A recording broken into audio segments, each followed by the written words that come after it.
Good morning all of you. आज हम विधानसभा का गठन व विधानसभा अध्यक्ष के कार्यों के बारे में अध्ययन करें। इससे पूर्व हम राज्य विधानमंडल के बारे में थोड़ा देख लेते हैं। राज्य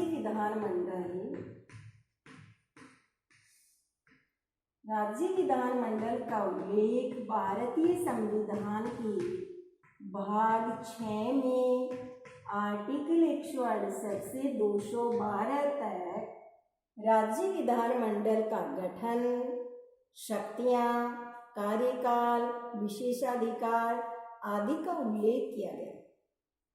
संविधान के आर्टिकल 168 में कहा गया है कि प्रत्येक राज्य में एक विधानमंडल होगा जो राज्यपाल कुछ राज्यों में एक सदन से और कुछ राज्यों में 2 सदनों से मिलकर बनेगा। जहां पर द्विसदनात्मक विधानमंडल होंगे वहां पर एक सदन को विधानसभा कहा जाएगा और दूसरे को विधान परिषद। विधानसभा प्रत्येक राज्य में जनता द्वारा प्रत्यक्ष रूप से वयस्क मताधिकार के आधार पर निर्वाचित प्रतिनिधि होंगे, जिसे क्या कहेंगे, विधानसभा। और जहाँ दूसरा सदन होगा उसे विधान परिषद कहा जाता है। कि राज्य में विधानमंडल एक सदनात्मक हो या द्विसदनात्मक, इसका निर्णय किसके द्वारा किया जाता है? राज्य के निर्वाचित सदस्यों के द्वारा और भारतीय संसद द्वारा। अब भारत में 7 राज्य हैं जहां पर द्विसदनात्मक विधानमंडल है। द्विसदनात्मक विधानमंडल वाले राज्य कौन कौन से हैं? पहला है उत्तर प्रदेश, दूसरा है आंध्र प्रदेश, तीसरा है कर्नाटक, चौथा है महाराष्ट्र, 5वां है बिहार, 6ठा है तेलंगाना और 7वां है जम्मू कश्मीर। इन 7 राज्यों में क्या है? द्विसदनात्मक विधानमंडल। द्विसदनात्मक विधानमंडल में विधानमंडल के कितने अंग होते हैं? जहां पर द्विसदनात्मक विधानमंडल है जिन राज्यों में, वहां पर विधानमंडल के अंग कितने होते हैं? 3 होते हैं। कौन कौन से? राज्यपाल, विधानसभा और विधान परिषद। द्विसदनात्मक विधानमंडल जहां पर भी है वहां विधानमंडल के 3 अंग होते हैं: राज्यपाल, विधानसभा और विधान परिषद। अब हम विधानसभा के गठन के बारे में देखते हैं कि विधानसभा का गठन है, उसके लिए 6 मुख्य बिंदु है। सबसे पहला है सदस्य संख्या, दूसरा है स्थानों का आरक्षण, तीसरा है निर्वाचन पद्धति, चौथा है सदस्यों की योग्यताएं, 5वां है कार्यकाल और 6ठा है पदाधिकारी। अब हम सबसे पहले सदस्य संख्या के बारे में देखते हैं कि संविधान के आर्टिकल 170 में विधानसभा की अधिकतम व न्यूनतम सदस्य संख्या का निर्धारण किया गया कि अधिकतम सदस्य संख्या कितनी हो सकती है? 500 और न्यूनतम सदस्य संख्या कितनी हो सकती है? 60। अब प्रत्येक राज्य में निर्वाचन क्षेत्रों का निर्धारण है वो किस आधार पर किया गया है? जनसंख्या के आधार पर किया गया है कि प्रत्येक सदस्य कम से कम 75,000 की जनसंख्या का प्रतिनिधित्व करता हो। तो ये हो गई सदस्य संख्या। निर्वाचन क्षेत्रों का आधार जनसंख्या है। अब दूसरा है स्थानों का आरक्षण। प्रत्येक राज्य में जनसंख्या के अनुपात के आधार पर अनुसूचित जाति व जनजाति के लिए स्थानों के आरक्षण की व्यवस्था की गई है। और ये स्थानों के आरक्षण की व्यवस्था मूल संविधान में 10 वर्ष के लिए की गई थी, यानी संविधान 1950 में लागू हुआ और ये 1960 तक के लिए थी। 95वें संविधान संशोधन 2009 के द्वारा कि समय समय पर इसे हर 10-10 वर्ष तक के लिए बढ़ाया जाता है। 95वें संविधान संशोधन 2009 के द्वारा इसका निर्धारण है वो 2020 तक कर दिया कि 2020 तक जनसंख्या के अनुपात के आधार पर अनुसूचित जाति और जनजाति के लिए स्थान आरक्षित है। अब दूसरा स्थान आता है आंग्ल भारतीयों का, अनुसूचित जाति जनजाति का हो गया। उसके बाद में कि राज्यपाल को ये विदित हो कि विधानसभा में आंग्ल भारतीय समुदाय का उचित प्रतिनिधित्व नहीं है, तो राज्यपाल एक एंग्लो इंडियन सदस्य को मनोनीत कर सकता है। ये हो गई स्थानों का आरक्षण। अनुसूचित जाति और जनजाति को जनसंख्या के अनुपात के आधार पर स्थान दिए गए हैं और एक एंग्लो इंडियन समुदाय के सदस्य का प्रतिनिधित्व किया गया। अब हम देखते हैं तीसरा निर्वाचन पद्धति। विधानसभा के सदस्यों की निर्वाचन पद्धति कैसे होती है? इनको निर्वाचित कैसे किया जाता है? जनता द्वारा प्रत्यक्ष रूप से वयस्क मताधिकार के आधार पर इनका निर्वाचन किया जाता है।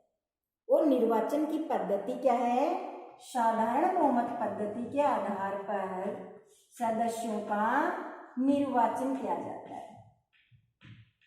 जिस व्यक्ति ने सबसे ज्यादा वोट प्राप्त किए वो विजेता होता है और निर्वाचन क्षेत्र है वो एक सदस्य होते हैं।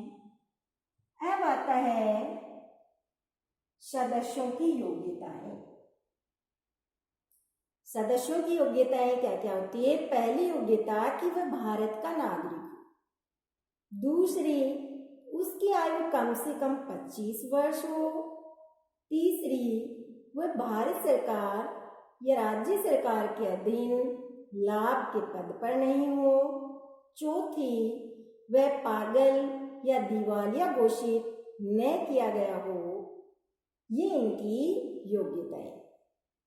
और पांचवी योग्यता क्या है कि वह संसद व राज्य विधानमंडल द्वारा निर्धारित शर्तों को पूरा करता हो। ये हो गई सदस्यों की योग्यताएं। अब आता है इनका कार्यकाल कि विधानसभा के सदस्यों का कार्यकाल कितना होता है? 5 वर्ष होता है विधानसभा का कार्यकाल। लेकिन 5 वर्ष पूर्व भी इसे भंग किया जा सकता है। किसके द्वारा? राज्यपाल के द्वारा 5 वर्ष पूर्व इसे भंग किया जा सकता है। अब हम देखते हैं कि विधानसभा के कार्यकाल को विशेष परिस्थिति में बढ़ाया भी जा सकता है। और वो विशेष परिस्थिति कौन सी है? कि जब संकट काल परिवर्तन में हो तो विधानसभा के कार्यकाल को बढ़ाया जा सकता है। किसके द्वारा? संसद के द्वारा विधि बना करके, संसद विधि बना करके विधानसभा के कार्यकाल को बढ़ा सकती है। और वो अधिकतम कितना बढ़ा सकती है? 1 वर्ष तक बढ़ा सकती है, लेकिन जब संकट काल समाप्त हो जाता है तो 6 महीने के अंदर अंदर चुनाव करवाने आवश्यक होते हैं। ये हो गया कार्यकाल। अब हम देखते हैं पदाधिकारी। तो विधानसभा के पदाधिकारी कौन होते हैं? एक अध्यक्ष होता है और एक उपाध्यक्ष होता है। अध्यक्ष और उपाध्यक्ष का कार्यकाल कितना होता है? 5 वर्ष होता है, क्योंकि अध्यक्ष और उपाध्यक्ष का निर्वाचन किसके द्वारा किया जाता है? विधानसभा के सदस्यों के द्वारा। विधानसभा सदस्य अपने में से ही एक को अध्यक्ष और एक को उपाध्यक्ष के रूप में निर्वाचित करते हैं, और इनका कार्यकाल 5 वर्ष होता है, क्योंकि विधानसभा का कार्यकाल कितना होता है? सदस्य का 5 वर्ष होता है। अब 5 वर्ष पूर्व भी ये अपना स्थान रिक्त कर सकते हैं कि 5 वर्ष पूर्व त्यागपत्र दे करके अपने स्थान को रिक्त कर सकते हैं, और अध्यक्ष त्यागपत्र किसको देगा? उपाध्यक्ष को, और उपाध्यक्ष किसको देगा? अध्यक्ष को देगा। एक दूसरे को आपस में त्यागपत्र दे करके अपने स्थान को 5 वर्ष पूर्व भी रिक्त कर सकते हैं।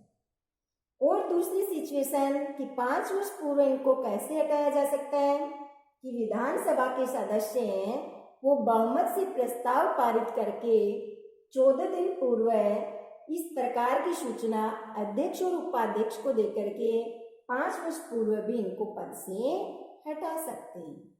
तो ये हो गया विधानसभा का गठन। अब हम देखते हैं विधानसभा अध्यक्ष के कार्य। तो विधानसभा अध्यक्ष के कार्य क्या क्या है? विधानसभा अध्यक्ष के कार्य, पहला कार्य क्या है कि विधानसभा की बैठकों की अध्यक्षता करता है। दूसरा कार्य कि वह सदन में शांति व्यवस्था बनाए रखता है। तीसरा कार्य कि कोई विधेयक धन विधेयक है या नहीं, इसका निर्णय भी कौन करता है? विधानसभा अध्यक्ष ही करता है। चौथा कार्य विधानसभा अध्यक्ष की अनुमति से ही कोई सदस्य भाषण दे सकता है। और पांचवा कार्य वह प्रश्नों को स्वीकार करता है और नियम विरुद्ध होने पर अस्वीकार भी करता है। और छठा कार्य वह सदन के नेता के परामर्श के आधार पर सदन की कार्यवाही का क्रम निर्धारित करता है। और अगला 7वां कार्य क्या करता है कि वह मतदान के बाद परिणाम की घोषणा करता है। और 8वां कार्य क्या करता है? सामान्य परिस्थिति में वह मतदान में भाग नहीं लेता है, लेकिन जब किसी प्रश्न पर पक्ष और विपक्ष में समान मत आ जाते हैं तो ऐसी स्थिति में अध्यक्ष के द्वारा निर्णायक मत दिया जाता है। और इनका अंतिम कार्य क्या होता है? दल बदल संबंधी याचिकाओं का निर्णय है, वो भी विधानसभा अध्यक्ष के द्वारा ही किया जाता है। तो ये है विधानसभा अध्यक्ष के मुख्य कार्य। धन्यवाद।